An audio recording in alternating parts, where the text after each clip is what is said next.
de trabajo pueden estar un ratito junto a nosotros para que los temas candentes, los temas que interrogan a la sociedad, el observatorio puede hacer eco de ellos y al menos, si no un estudio tan profundo como los informes que este observatorio suele hacer anuales, que pueda dar alguna pequeña respuesta seria, verdadera, para que las personas puedan tener realmente un auténtico sentido de lo que está ocurriendo.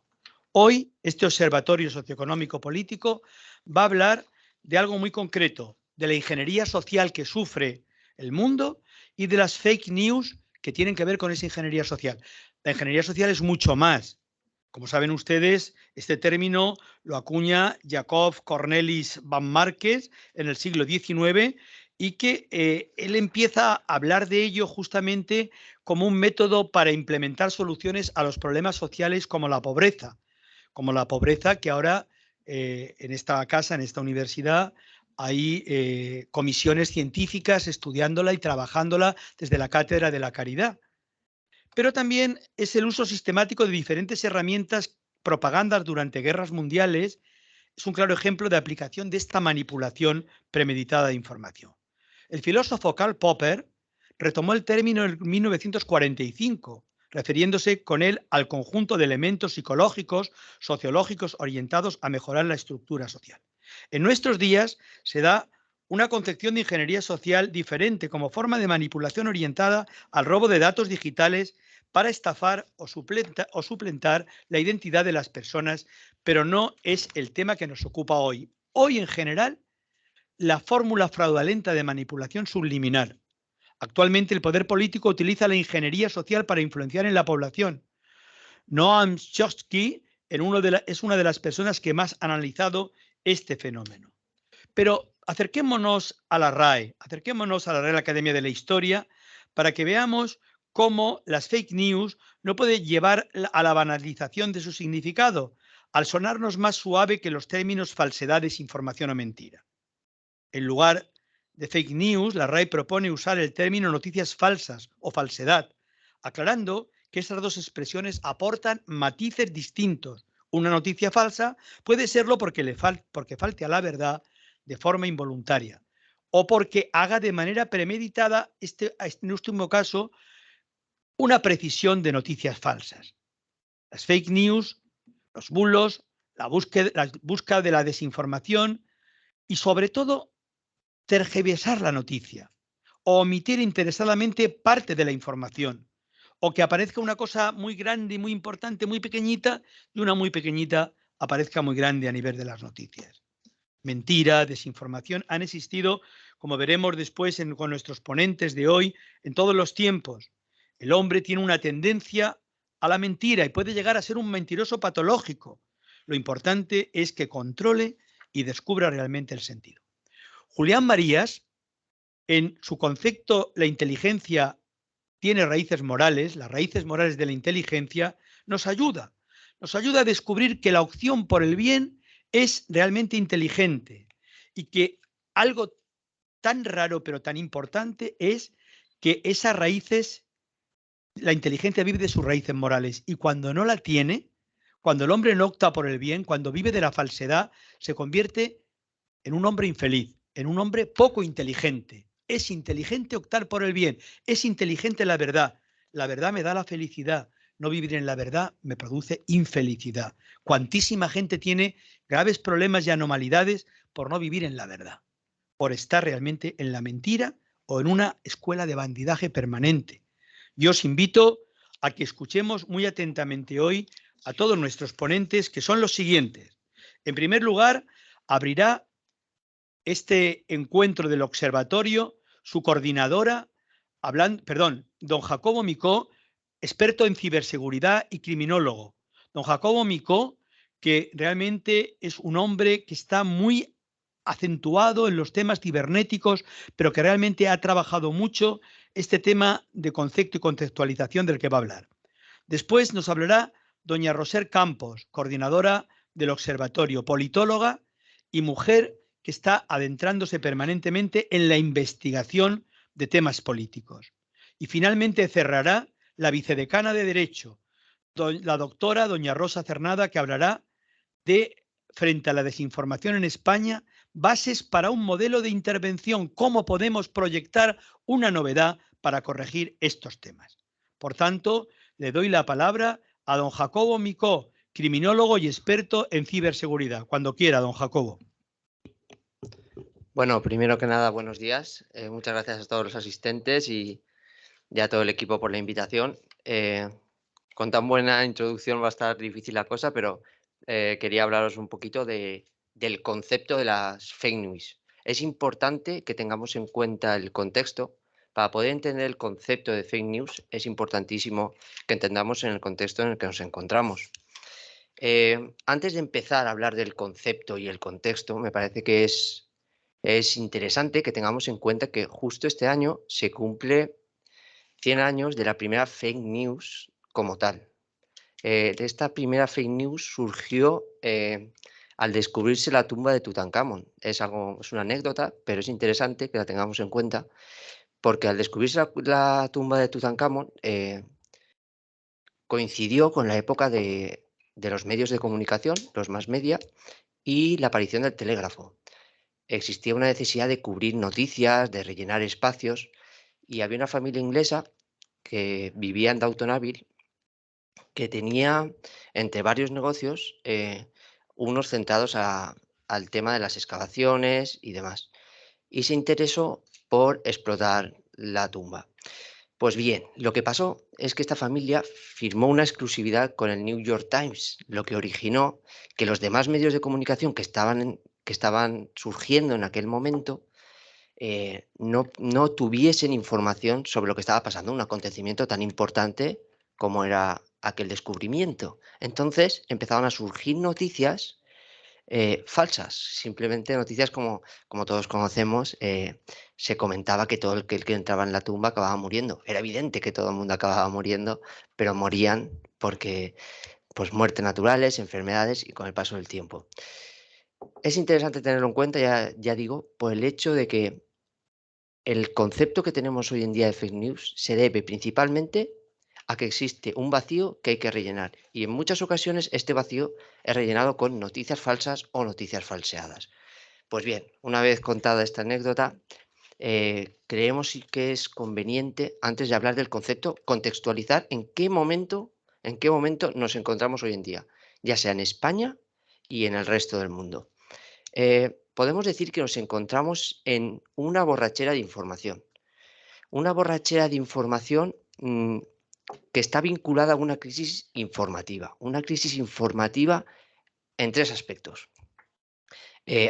Antiguamente, el problema era que no teníamos información sobre lo que ocurría. Nuestros antepasados carecían de información. Actualmente, el problema ya no es tanto este, sino que estamos en muchas ocasiones sobreinformados. Es algo similar a lo que parece con la alimentación. Antes la gente se moría de hambre. Hoy en día parece ser que la gente sufre enfermedades, sobrepeso y demás, y es lo que causa la enfermedad. Pues bien, junto a esta sobreinformación, junto a esta desinformación, aparece un nuevo término que es el de fake news, noticias falsas, que es en el que vamos a hacer hincapié. ¿Qué ha pasado con las noticias falsas? La gente ha empezado a desconfiar en los medios de comunicación, en el periodismo. Un estudio, el último estudio que se ha hecho del Instituto Reuters, ha indicado que el interés de la gente en las noticias ha bajado un 15% desde 2017 a 2022. Se encontraba en un 63% y ya en un 51%. Lo que ha aumentado mucho es la desconfianza y la evasión selectiva de noticias. La gente no desea en muchas ocasiones ya tener conocimiento de lo que está pasando. Se ha podido ver en este último año todo lo sucedido con respecto a la guerra de Ucrania. Hay gente que ya hasta evita recibir noticias desde este ámbito, y también la pandemia ha sido otro de los puntos que hemos sufrido enormes fake news. A ver, lo que nos parece muy importante tener en cuenta en este contexto es el tema de la gente que busca estar desconectada. Estados Unidos es el país con mayor número de personas que buscan estar totalmente desconectadas de la información. Existen otros países también como Japón, que el 15% de la población prefiere estar desconectada. También Reino Unido un 9%, Francia y Australia un 8%.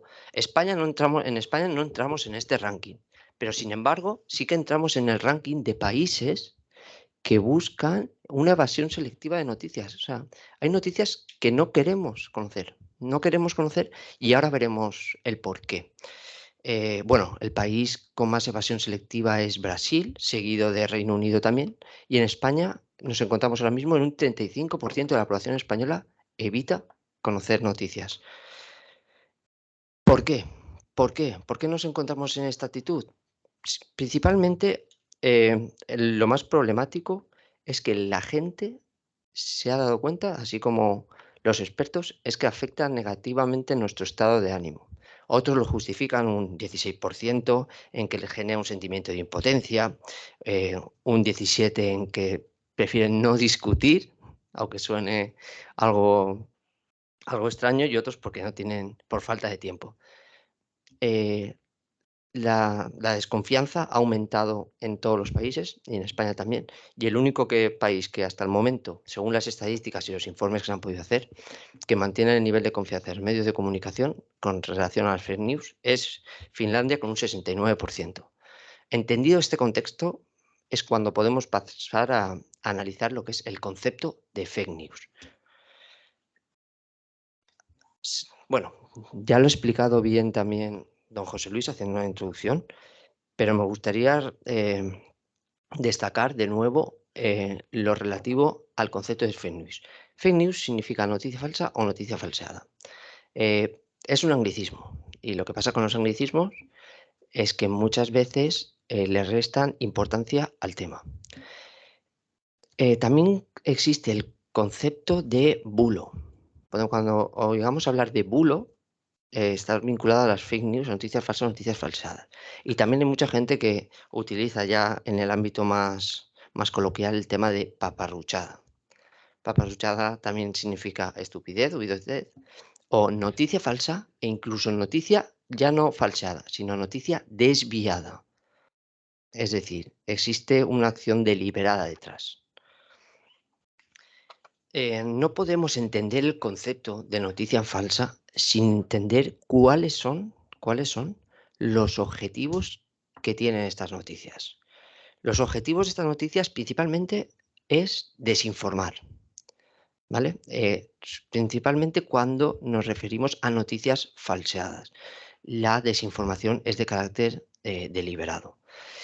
Es importante que tengamos en cuenta que cuando hablamos del término fake news hoy en día, nos estamos refiriendo a noticias falseadas, más que noticias falsas. Es decir, existe una intención detrás.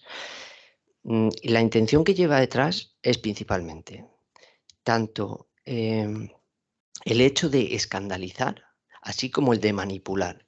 Es por ello que los objetivos de las fake news suelen ser políticos, económicos y sociales. Pero si analizamos, y como bien dice, no sé si es una frase o un dicho coloquial, que si seguimos la pista del dinero encontraremos cuál es el fin final, normalmente suelen ser fines políticos.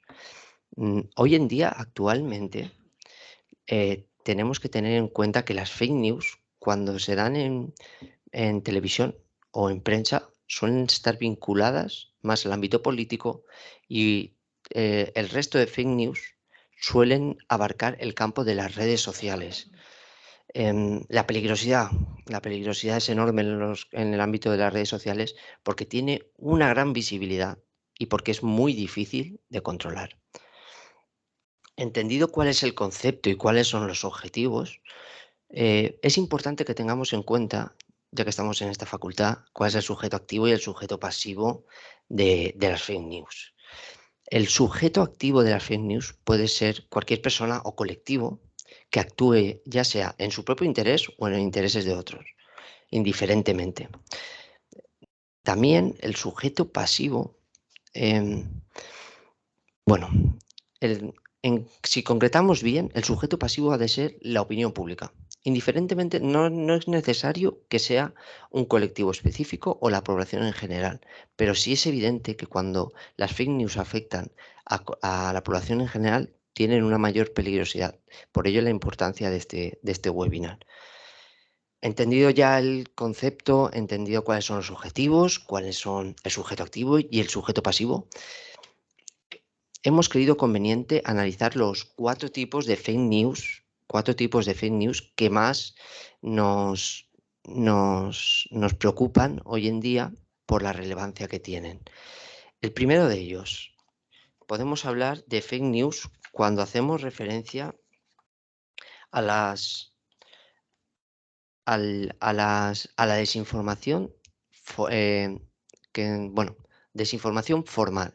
Desinformación formal, nos referimos a la desinformación que viene desde ámbito estatal, instituciones y demás. La peligrosidad de esta desinformación es que en muchas ocasiones tienen intereses concretos y afectan a colectivos muy vulnerables.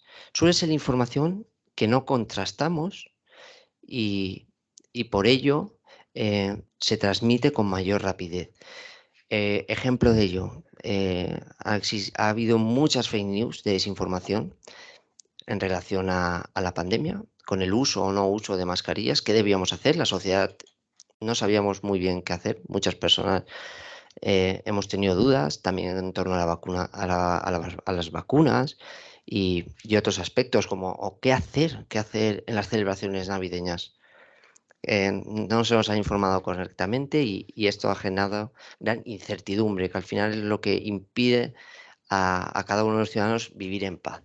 Este es el primer tipo que queríamos mencionar. El segundo tipo estaría vinculado a ya no tanto a la desinformación, sino a los titulares falsos, ¿vale? Titulares falsos. La peligrosidad de los titulares falsos es que en muchas ocasiones pueden ser utilizados en favor de la sociedad, pero muchas veces también en detrimento de la sociedad. ¿Por qué? Porque los titulares falsos son un método estilístico del periodismo. Cuando hablamos de fake news, estos titulares falsos en inglés se denominan clickbait y existe mucha peligrosidad porque la gente lee el titular en muchas ocasiones, y todos lo hacemos, ya sea en los noticieros, ya sea en los periódicos, pero no entramos a corroborar cuál es el contenido de la noticia. Un ejemplo, bueno, yo soy experto en terrorismo y me encanta este tema, así que quería poner un ejemplo que tuviese relación, y es el caso del incendio de Notre Dame. El incendio de Notre Dame, la mayoría de medios de comunicación lo que publicaron es: el ISIS celebra el incendio de Notre Dame o aplaude, lo que dio a entender a la mayoría de ciudadanos que había sido el ISIS quien había estado detrás del incendio, cuando no fue así. Entonces, este es uno de los problemas de los titulares falsos con respecto a las fake news. Luego, el tercer tipo de los cuatro que vamos a comentar es el vinculado ya a las publicaciones virales, que están relacionadas directamente con las redes sociales. Las publicaciones virales, existen publicaciones virales cada segundo, a millones en todo el mundo. Y muchas de ellas no son veraces y se comparten sin comprobar la veracidad de la misma. Se comparten por tres motivos. Y yo soy uno, me tengo que tirar piedras hacia mi tejado, que muchas veces compartimos noticias por el simple hecho de que tengan muchos me gustas, muchos likes, por quién es la autoridad que lo ha compartido, si es un famoso, una celebridad, una persona relevante en cualquier ámbito, o por el hecho de, bueno, de sentirse identificado con un colectivo. Puede ser otra de las razones. Un ejemplo, si me permiten dar un ejemplo de estas publicaciones virales, existieron muchas fake news con respecto también al tema de la pandemia. Por ejemplo, se decía que en la vacuna que Bill Gates pretendía instalar con la vacunación chips en las personas, y mucha gente llegó a creerlo. No solo esta, sino también que con respecto, había notado alguna más.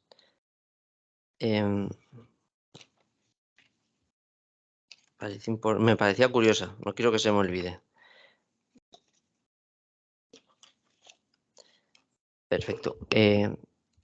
Bueno, ¿quién no ha llegado a creer que hemos pensado también que el tema del COVID ha sido creado por humanos? hemos leído tantas veces las noticias y muchos de ellos lo hemos creído sin llegar a corroborarlo, simplemente porque se trata de una publicación viral que va rodando, va rodando, va rodando, y al final se trata de que la vamos asimilando. Y por último, quería hablar de una tipología que, bueno, a lo mejor les restamos importancia y parece menos seria, pero que tiene gran calado en nuestra sociedad y más en una sociedad española que nos gusta mucho la sátira, y es esta, es la sátira. Mm, la sátira es un método estilístico también, como los titulares falsos, que ayuda mucho el periodismo, pero en muchas ocasiones es muy peligrosa. Es muy peligrosa desde el momento en que uno no encuentra cuál es la parte absurda, por así decirlo, de la noticia. Em, una noticia a modo de ejemplo de sátira como fake news fue la que hizo una página satírica que se llama WTOE, que lo que decía es que el Papa, la última que el Papa apoyaba a Trump en sus elecciones. La gente empezó a circular la noticia y diferentes medios de comunicación como El País y El Mundo la compartieron sin llegar a corroborar dicha noticia. Analizados los tipos de fake news, me gustaría dar unos ejemplos más actuales para que Tenemos que ir tengamos. terminando, Jacobo. Ya lo tengo, José Luis. Sería el tema de. Bueno, me voy a ahorrar los ejemplos porque seguro que lo que tienen que decir mis compañeros es muy interesante y no quiero restarles un segundo de tiempo. Decir que el origen normalmente de las fake news viene de algo muy bueno y es la democracia, algo que tanto defendemos. Y es que en esta vida los equilibrios hay que saber mantenerlos y la democracia nos permite el libre acceso a la información y hoy en día el libre acceso a la información es lo que está generando en muchas ocasiones que se aproveche este derecho, esta libertad que tenemos. Y las consecuencias, ¿qué consecuencias está generando las fake news? En la sociedad las consecuencias más graves es la desinformación, la desconfianza, el escepticismo que crea. También nos dificulta mucho a la hora de resolver conflictos porque no sabremos concretamente qué es veraz y qué no, y a la hora de debatir. Esta es la introducción que queríamos hacer en cuanto al contexto y el concepto y dejo paso a mis compañeras que seguro que tienen algo muy interesante. Pues le doy la palabra a doña Roser Campos, politóloga y coordinadora del Observatorio Socioeconómico Político, con el título Historia de la mentira. Esto parece una novela de Agatha Christie, Historia de la mentira y, lógicamente, el tema fake news, que es el que estamos. Buenas tardes, muchas gracias a todos. Gracias al director del observatorio por promover estos encuentros. Precisamente cuando me transmitió su idea inicial de promover esta nueva modalidad de espacio de debate y diálogo del observatorio y dedicar el primero a un tema tan de actualidad como las fake news, don José Luis me explicaba que antropológicamente el hombre ha sido creado para hacer el bien y que cuando hace el mal y opta por la mentira se está incapacitando y sale de su propia naturaleza. Desde el origen de la humanidad vemos cómo la mentira ha estado presente y nos daña. Me quiero remontar al libro del Génesis, que hace unos años uno de los científicos más refutados en su ámbito, el premio Nobel Dr. Werner Arber, precisamente en una conferencia magistral que pronunció aquí en la Universidad Católica durante el primer Congreso Internacional Pobreza y Hambre, calificó como el primer tratado científico de la historia de la humanidad. ¿Por qué? Porque recoge la lógica de una creación que sigue los pasos de la evolución. Y dentro de este relato sobre la creación, también se encuentra la narración sobre la primera mentira. La mentira que utiliza el demonio para embaucar a Eva y que coman el fruto del árbol prohibido y posteriormente la mentira de los hombres a Dios. Históricamente vemos cómo la mentira nos acompaña a los hombres desde nuestro origen y sigue presente en nuestros días a través de este fenómeno de fake news sobre el que estamos debatiendo. Por tanto, las noticias falsas y la manipulación de la información no es algo nuevo. Sin embargo, hoy estamos debatiendo sobre las fake news porque precisamente las circunstancias tecnológicas y sociales de nuestro tiempo han creado un contexto muy favorable para su creciente expansión. Sin embargo, como les decía, los bulos y las mentiras interesadas han existido a lo largo de toda la historia. Lo diferente es que ahora se propagan de una manera inmediata y muy sencilla. Pero desde la antigüedad, incluso desde la antigüedad clásica de Grecia y Roma hasta nuestros días, los políticos han conocido la importancia de manejar la información y que es esencial adaptarla a sus necesidades políticas, sea cual sea la realidad. Sócrates, por ejemplo, denunciaba a los sofistas griegos que viajaban por los pueblos de Hélade contando mentiras con el único fin de aumentar su popularidad y la de sus escritos. En Grecia y Roma, la mayor parte de la población no sabía ni leer ni escribir y era muy importante comunicar a través de la imagen. La información visual era el campo de batalla que utilizaban los gobernantes. La forma más rápida de difundir la llegada de un nuevo emperador en los tiempos del Imperio Romano era acuñar monedas con su cara. Y algunos de estos emperadores precisamente lo que pedían es que su rostro se dibujase resaltando rasgos o facciones propias de otros emperadores, para que así, cuando la ciudadanía les conociese por primera vez, pues pudiese establecer un paralelismo que quizás no existía. Me detengo en Roma porque me gustaría traer el ejemplo de Nerón, a quien se le atribuyó ser autor del gran fuego que azotó la ciudad en el año 64 después de Cristo. Cuenta Tácito en sus anales que esta fake news surgió precisamente de un rumor que difundió de forma interesada el propio Nerón. El mito, la leyenda, nos recuerda a un gobernante absolutamente enajenado tocando la lira desde lo alto de uno de sus palacios presidenciales mientras su ciudad ardía y se destruían los monumentos más icónicos de la misma.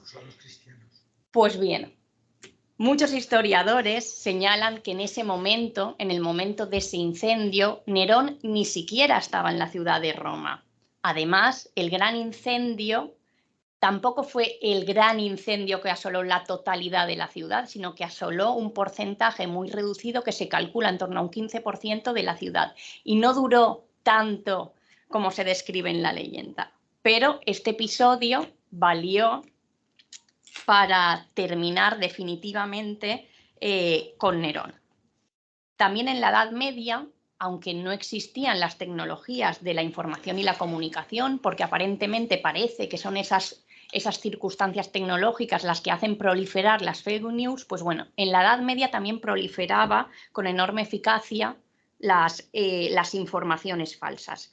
Antes comentábamos cómo incluso se llegaban a falsificar las propias bulas papales con todo lo que ello conlleva. Y como gente de orígenes muy humildes, venidas desde territorios muy lejanos, se atribuían títulos nobiliarios para vivir como aristócratas cuando realmente no lo era.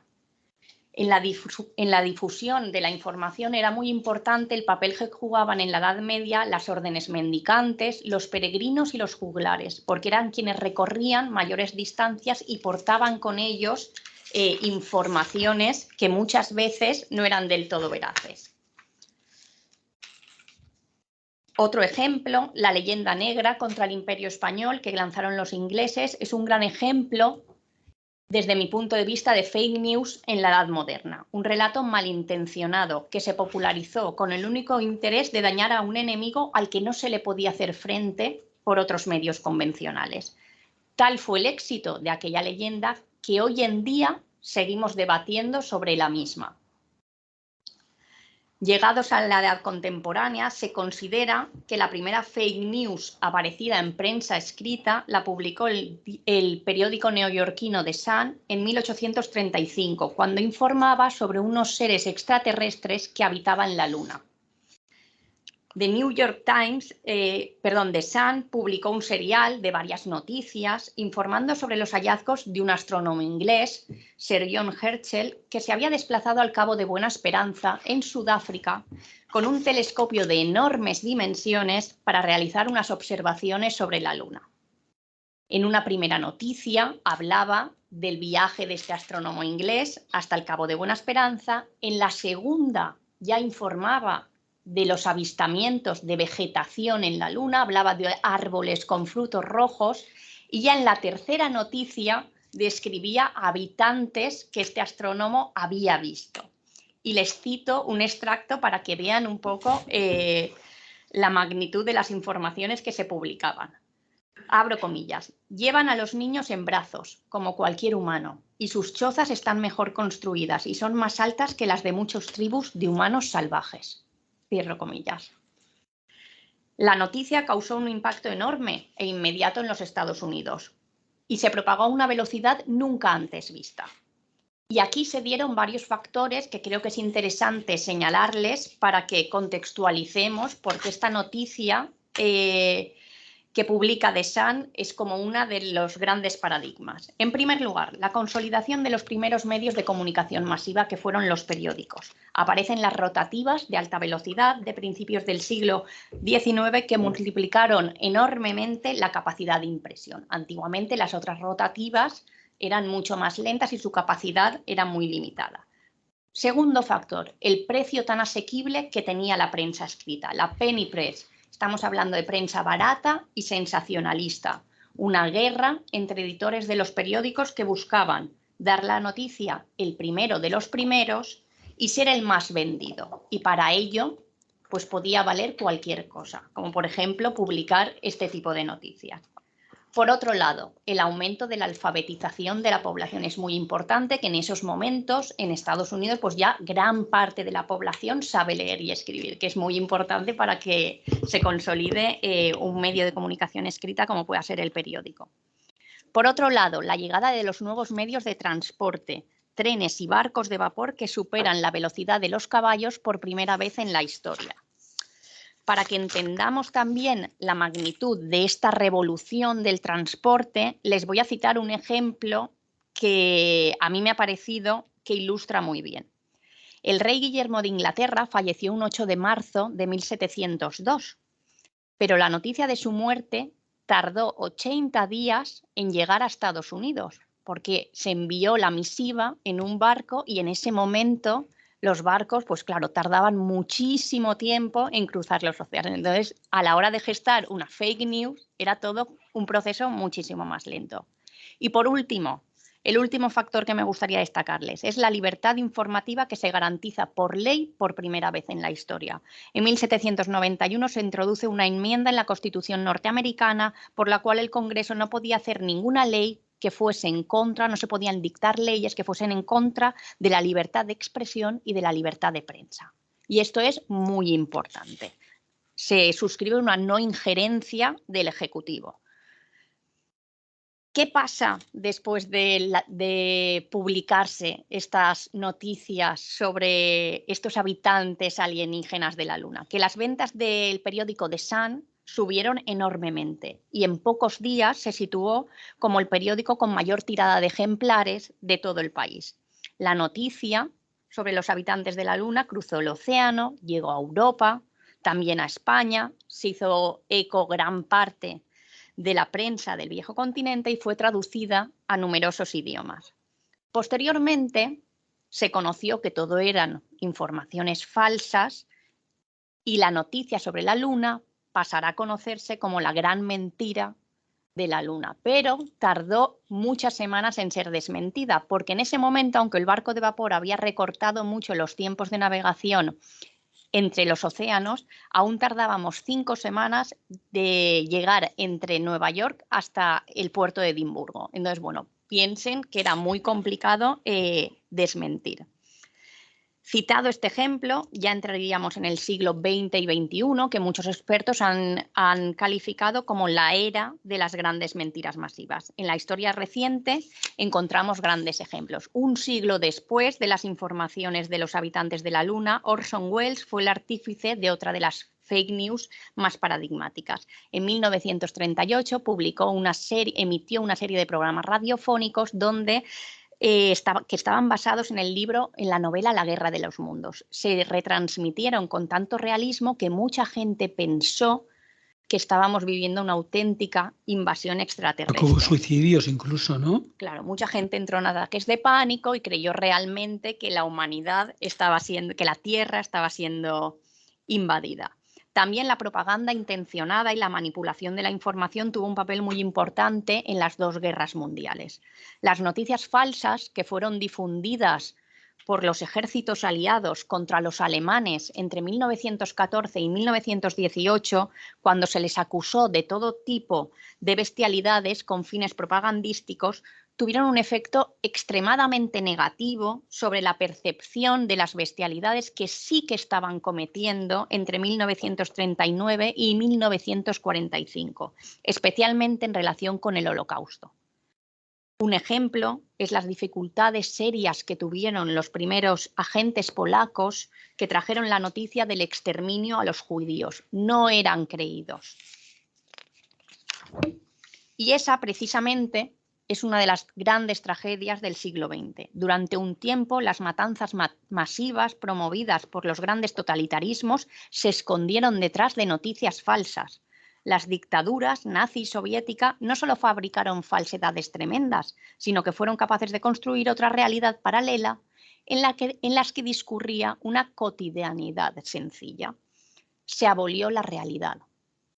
Mientras asesinaban y se deportaban a millones de personas, la bondad del comunismo soviético se mantenía como un dogma en grandes sectores de Occidente y demasiada gente pensó, de buena o mala fe, que la realidad era una noticia falsa. Después de estos ejemplos, doy un salto y llegamos a 2016, porque ese año es cuando decimos, en términos actuales, que se viraliza el término de fake news. Donald Trump, presidente de los Estados Unidos, consideraba que las noticias que emitían ciertos medios de comunicación, como The New York Times o The Washington Post, que eran poco afines a su mandato, eran falsas y las calificaba como fake news. A partir de ahí, el concepto se hace muy popular y hoy en día se refiere, como ha dicho Jacobo, a todo lo que tiene que ver con una noticia no contrastada, no verificada y con informaciones en forma de bulos, que además se expanden y se viralizan a través de las redes sociales. En noviembre de 2017, el diccionario inglés Collins acapara todas las portadas de la prensa mundial cuando anuncia que la nueva palabra que añade a su catálogo es fake news y la define así: información falsa, a menudo sensacional, difundida bajo el disfraz de la información de noticias. Según este diccionario, la elección del término responde a que en solo un año y tras la campaña electoral de las presidenciales norteamericanas de 2016, el uso del término había incrementado en un 365%. Tenemos que ir terminando, un minuto. Sí, llegados a este punto, simplemente me gustaría lanzar una breve reflexión sobre dos particularidades de nuestro tiempo que han propiciado esta explosión actual de las fake news. Por un lado, la posverdad y por otro, la era de la información instantánea. Posverdad es un término que se ha vuelto igual de cotidiano que fake news. En 2016 el diccionario de Oxford lo incorpora como novedad a su catálogo y además lo sitúa como palabra del año. La RAE nos dice que posverdad es distorsión deliberada de la realidad que manipula creencias y emociones con el fin de influir en la opinión pública y en actitudes sociales.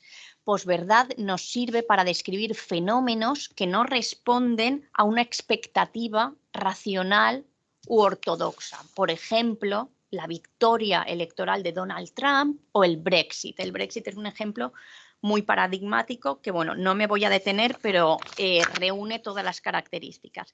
Y por otro lado, la información inmediata. Como explicaba también Jacobo, las nuevas tecnologías, tenemos una sociedad que demanda, que tiene deseo de información inmediata y que por primera vez en la historia dispone de las herramientas necesarias para satisfacer ese deseo y además puede hacerlo a un coste muy bajo. Entonces, las redes sociales se convierten en un canal sencillo para difundir posverdad, establecen un medio de difusión que permite que la información circule de manera rápida, fácil y segura. ¿Qué panorama se dibuja con la mezcla de instantaneidad, posverdad y fake news? Un panorama donde proliferan las mentiras y la información falsa, donde nada está a salvo, desde los acontecimientos políticos más importantes como la celebración de elecciones, el cambio climático, las vacunas contra la pandemia o los movimientos sociales. El rédito político de las noticias falsas puede ser muy grande y necesita un caldo de cultivo. El caldo de cultivo es básicamente una sociedad que esté dispuesta a creer. A partir de ahí se abre un nuevo escenario donde la autoridad pública debe decidir una vez más si intervenir o no en este proceso, que es lo que explicará la doctora Cernada.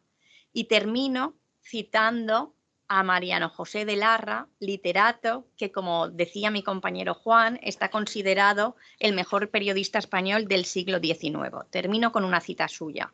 El corazón del hombre necesita creer algo y cree mentiras cuando no encuentra verdades que creer. Sin duda, por esa razón creen los amantes, los casados y los pueblos a sus ídolos, a sus consortes y a sus gobiernos. Gracias.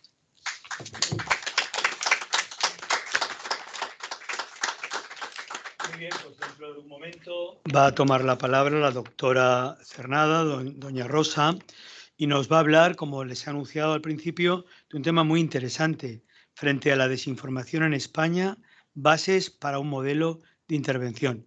Cuando quiera, tiene la palabra.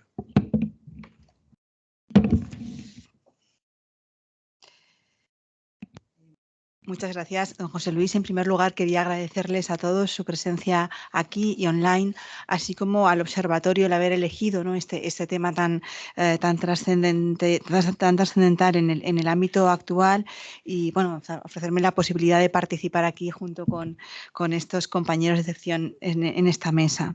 Lo cierto es que las fake news o la desinformación en una nomenclatura más patria carece de un concepto unívoco.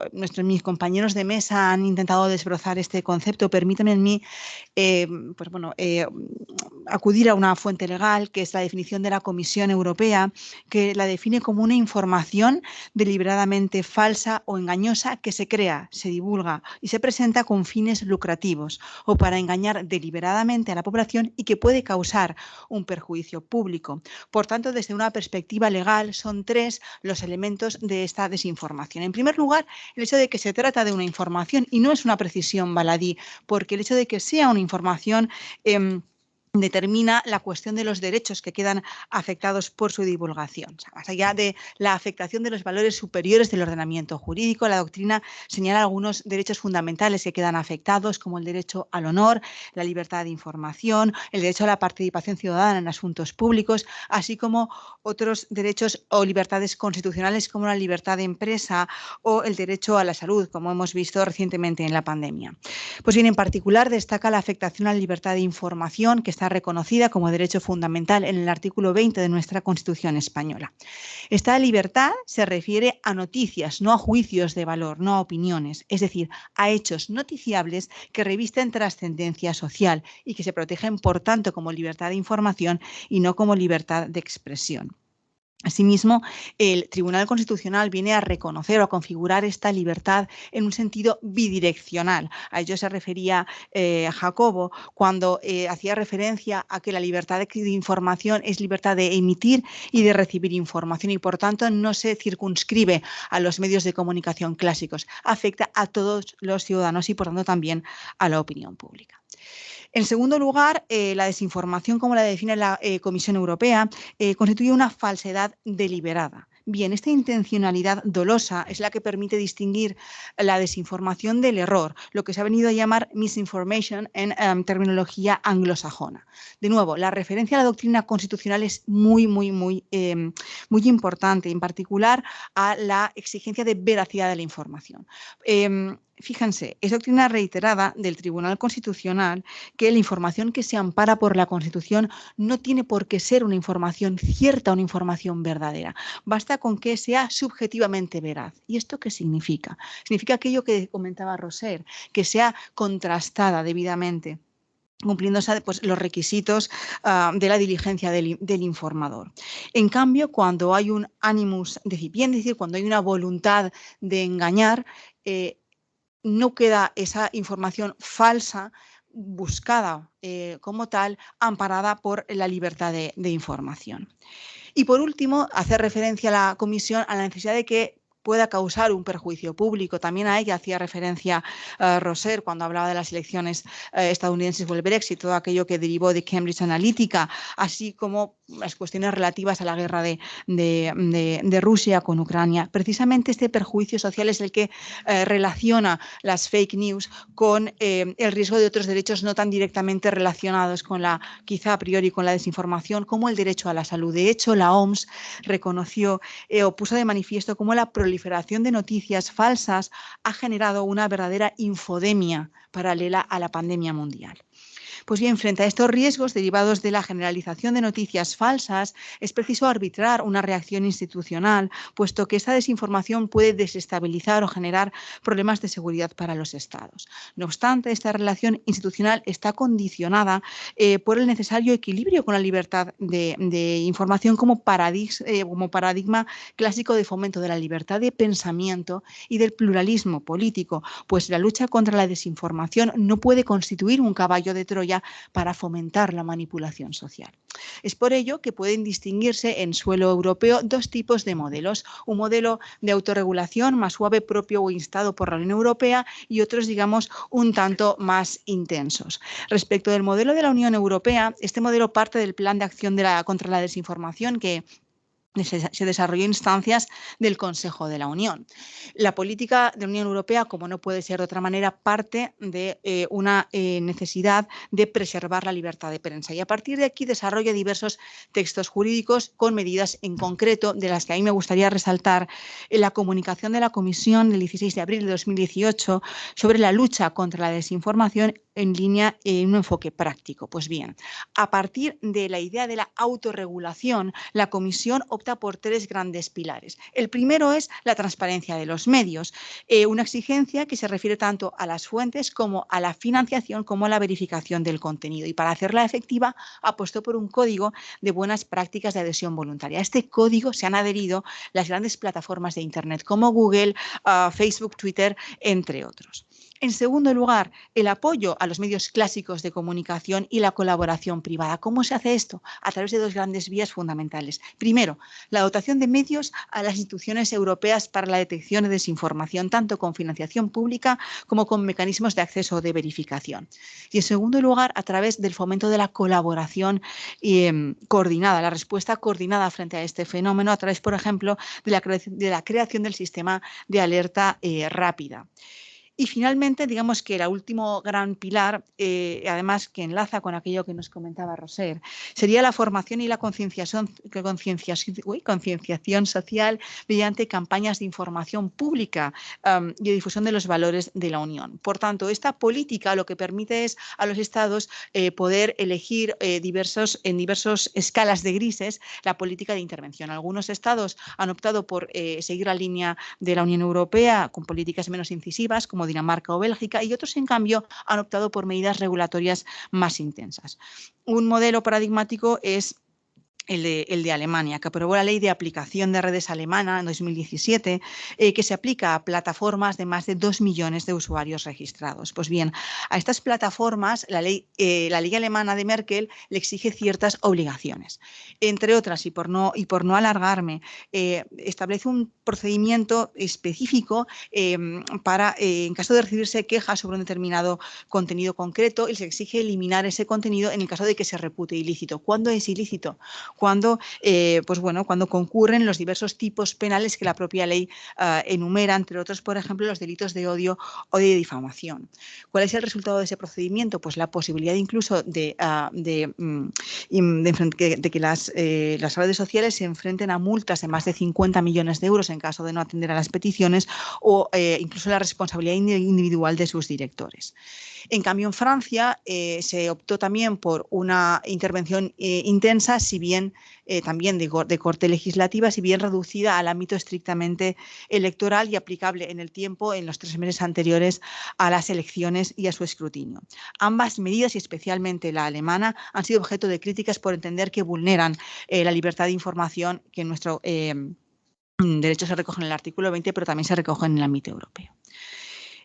¿Qué ocurre con España? Pues bueno, en España la preocupación por la desinformación no es nueva ni es fruto de la pandemia. De hecho, se inició también a partir de la polémica suscitada con Cambridge Analytica, ¿no? En España se planteó la posible incidencia de estas prácticas en la gestión de las elecciones y el problema catalán. Al efecto, el partido en el gobierno en ese momento, en 2018, planteó una proposición no de ley para controlar estas cuestiones, una proposición que se zanjó con un rechazo por el Pleno del Congreso, por los partidos políticos de la oposición, al entender que se acercaba a la censura. Pues bien, 2 años más tarde, un cambio de gobierno y una pandemia después, en abril de 2020, la Fiscalía General del Estado volvió a plantear esta cuestión y el CIS también, pues no sin cierta intencionalidad, incluyó en una encuesta la pregunta de si habría que prohibir en estos momentos la difusión de informaciones engañosas. Abonado el terreno, el 5 de noviembre de 2020 se publicaba la orden de 30 de octubre de ese mismo año sobre el procedimiento de actuación contra la desinformación aprobado por el Consejo de Seguridad Nacional. Una orden firmada por el Ministerio de la Presidencia y que implicaba la constitución de una comisión permanente sobre la desinformación. Señores, la polémica estaba servida, en tanto que dicha medida venía a retomar una iniciativa que los partidos que habían desdeñado como censura hacía 2 años, ahora mantenían cuando ya no ocupaban la oposición. Pues bien, un examen de la orden, como debe hacer todo jurista, lo que pone de manifiesto es que el contenido se alinea con el plan de acción europeo o que incluso resulta menos ambicioso, puesto que la orden se limita a organizar una estructura administrativa de coordinación interministerial, pero configurada de forma muy escueta, sin bajar al terreno de la ejecución. Por tanto, al no revestir un rango de ley, no puede, ni lo hace, no prevé ningún régimen sancionador. Lo que sí que hace es vincular todas las competencias interministeriales dentro de un solo órgano que está adscrito al Ministerio de la Presidencia. Críticas no faltan, particularmente por lo que se refiere a la composición de este órgano, que es estrictamente gubernamental, con representantes de la Presidencia del Gobierno, Ministerio de Defensa, de Interior, de Asuntos Económicos y Exteriores. Este extremo es cuanto menos cuestionable. ¿Por qué?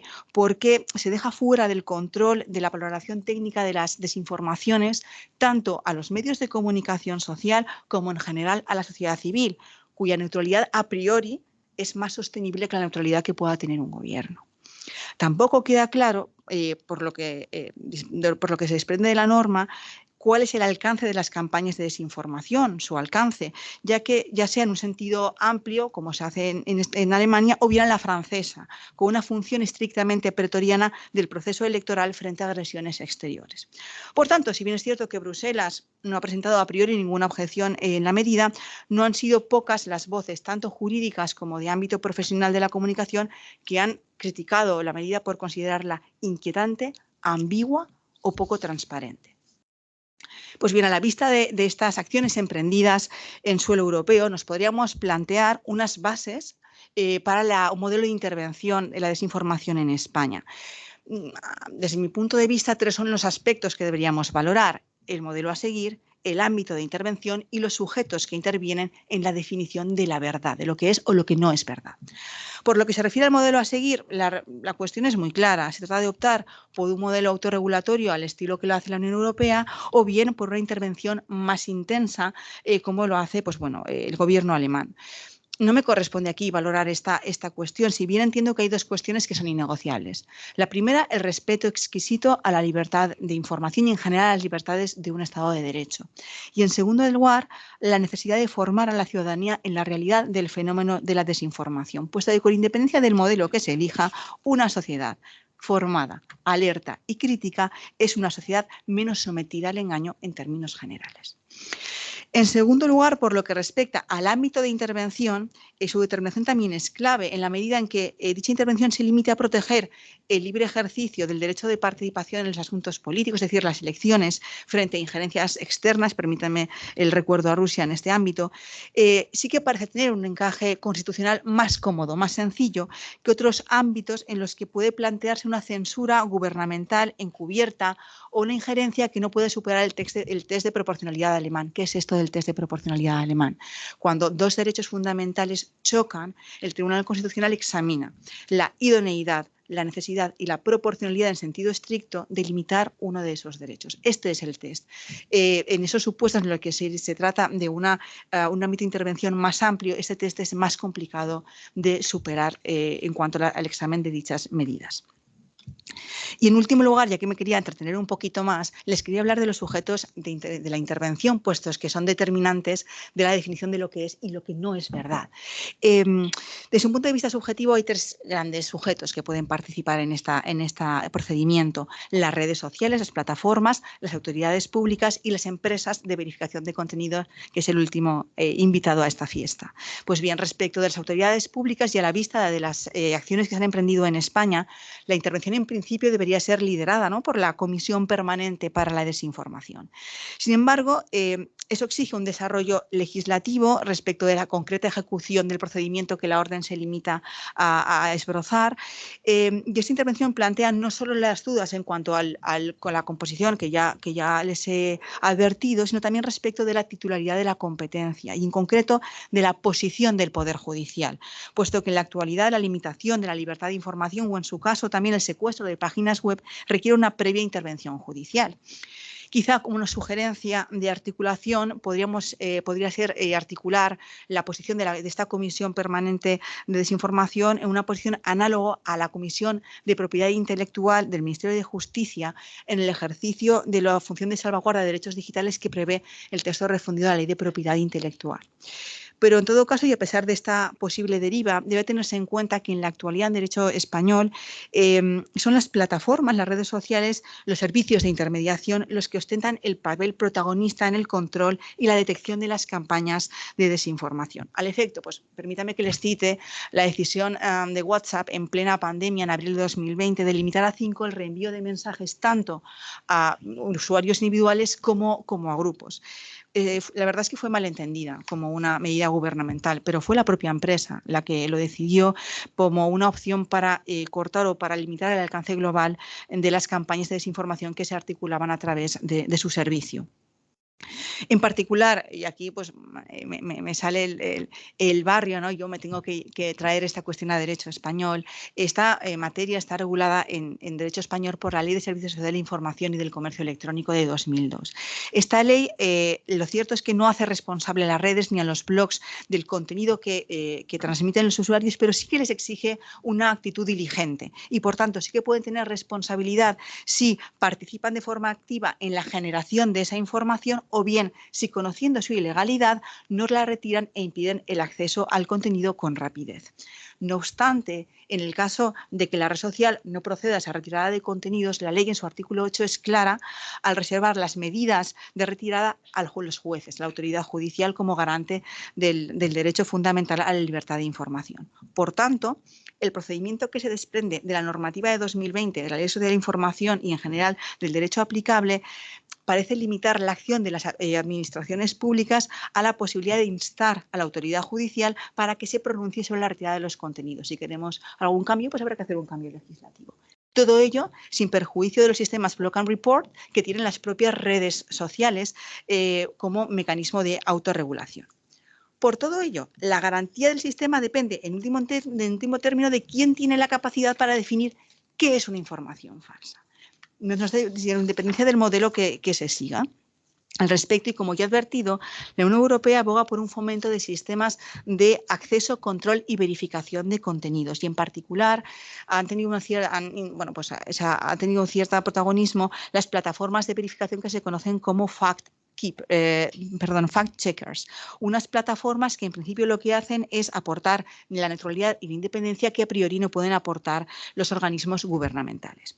En un ámbito internacional, el sistema sí que se reviste de cierta seguridad jurídica por el desarrollo de sistemas de autorregulación de estos fact-checkers. En particular destaca la red IFCN, por sus siglas en inglés, que aprobó 11 principios de neutralidad a los que se han escrito más de 70 verificadores de contenidos. En España son 4.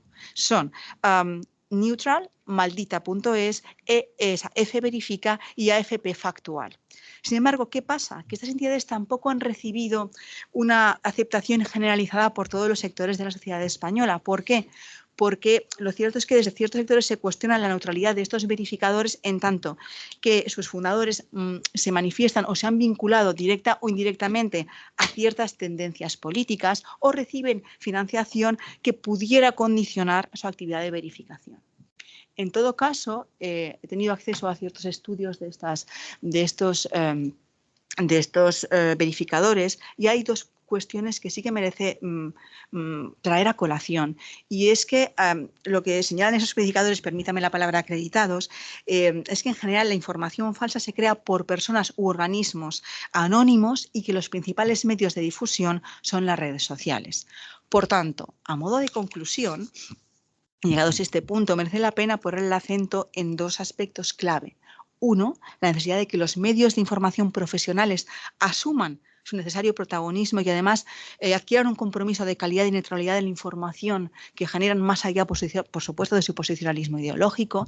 Y en segundo lugar, la formación de la ciudadanía y su espíritu crítico como piedra angular del sistema frente a la posverdad. De esta forma, los propios ciudadanos pueden discernir si una determinada información puede ser falsa y adoptar además en su caso una actitud activa de denuncia de campañas de desinformación que puedan orquestarse con los fines más diversos y sin duda espurios. Por tanto, formación ciudadana, compromiso de calidad informativa, cooperación de todos los protagonistas de la sociedad civil y transparencia en la gestión pública de la desinformación constituyen las bases para la implantación de un sistema de intervención pública. Así pues, en este ámbito, como en otros tantos, la colaboración público-privada deviene fundamental para la protección de nuestros sistemas democráticos frente a la agresión de la mentira y de nuestro intelecto como ciudadanos comprometidos con una sociedad cada vez más informada, pero paradójicamente cada vez más manejable.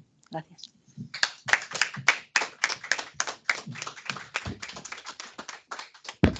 Bueno, pues hemos terminado las tres grandes intervenciones.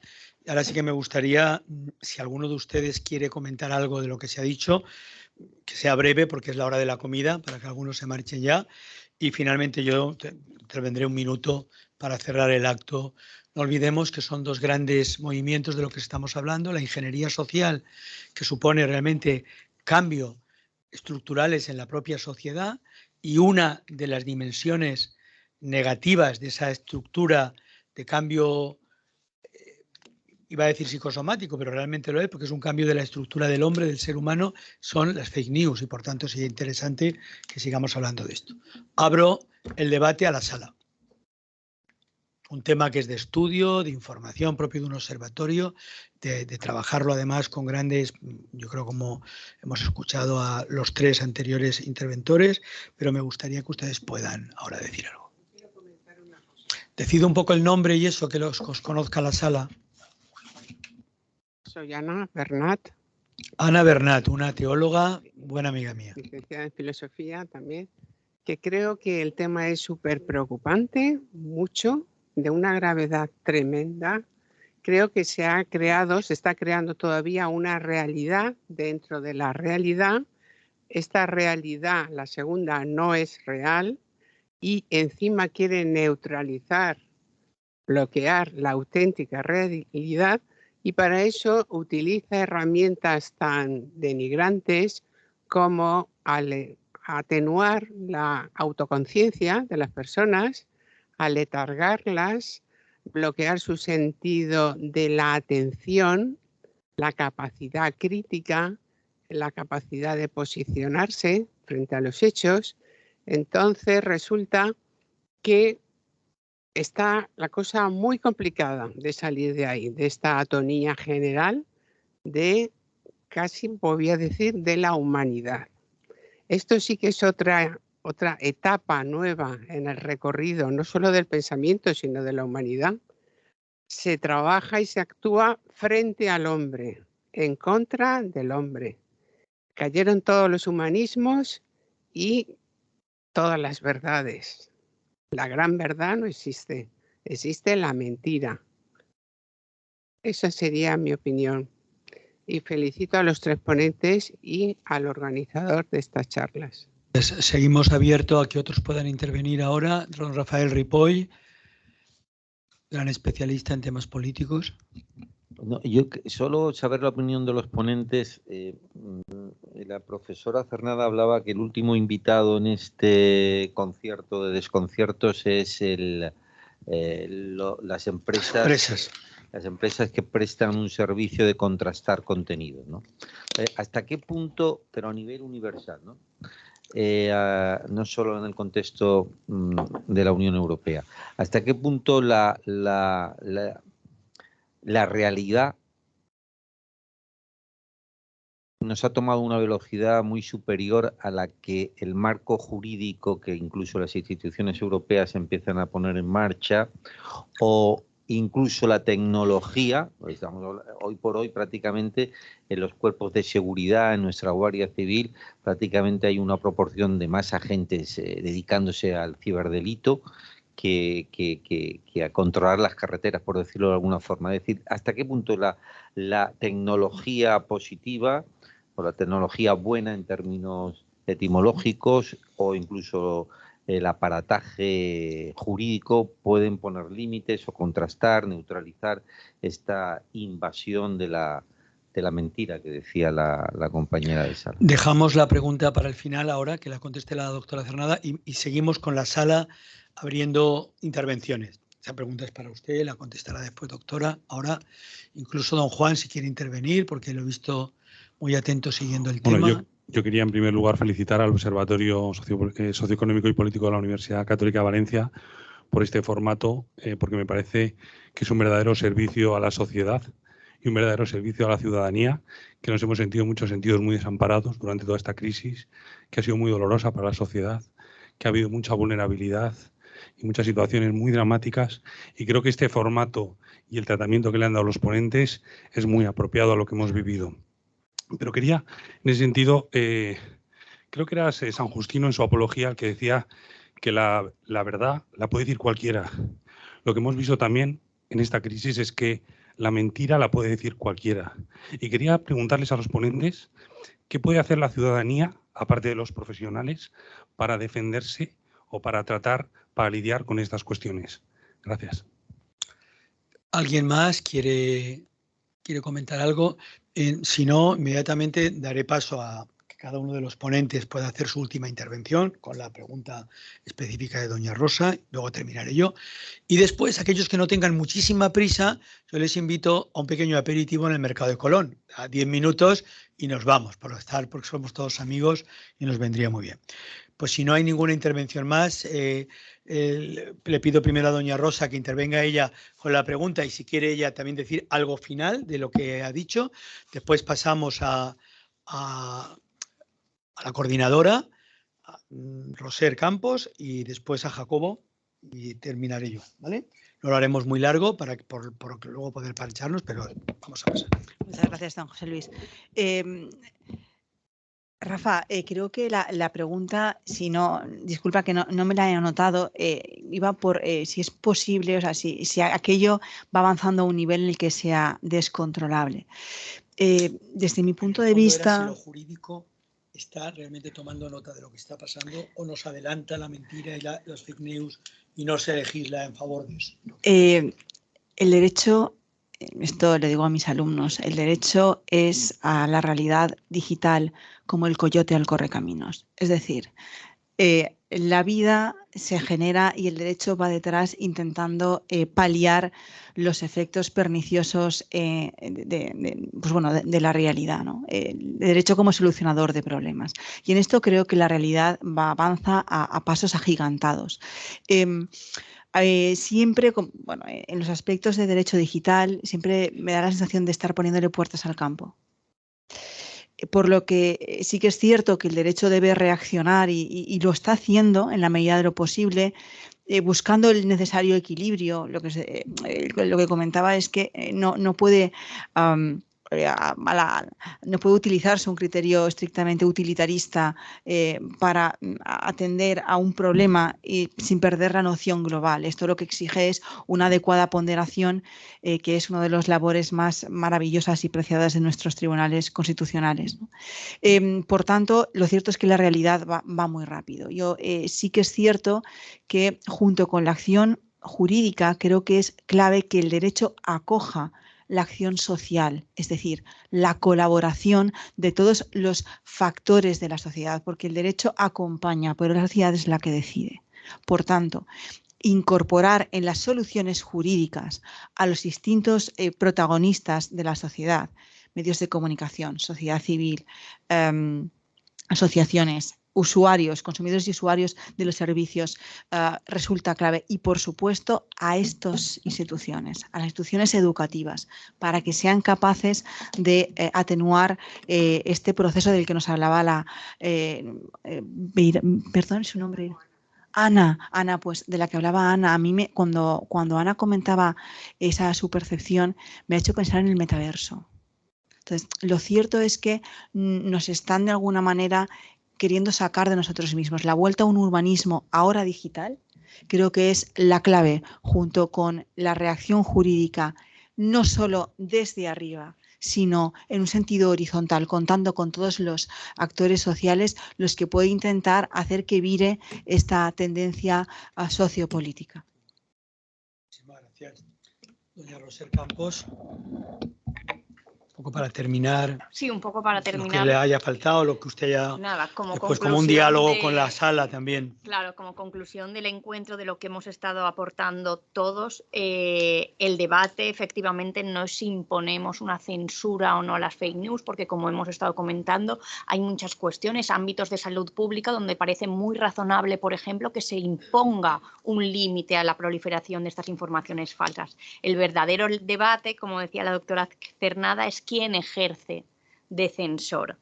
Y efectivamente el antídoto por el que preguntaba nuestro compañero Juan es esa sociedad formada en alerta y crítica que también mencionaba la doctora Cernada, pero como decía Ana, nos encontramos con una sociedad que está pasmada y atónita, digiriendo de una forma muy atragantada una realidad que parece que le sobrepasa. Y encima ahora estamos como queriendo migrar a ese metaverso. Entonces, bueno, el panorama es cuanto menos complejo.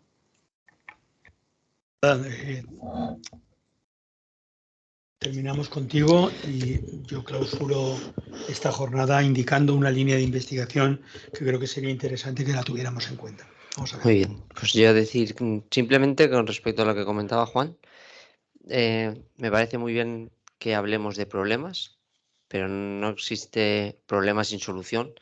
Y a tono con lo que comentaba la doctora Cernada, considero que es primordial centrarnos en la formación. Existe una necesidad de formar a la sociedad de un problema del que no somos del todo conscientes, igual que se ha formado en diferentes aspectos a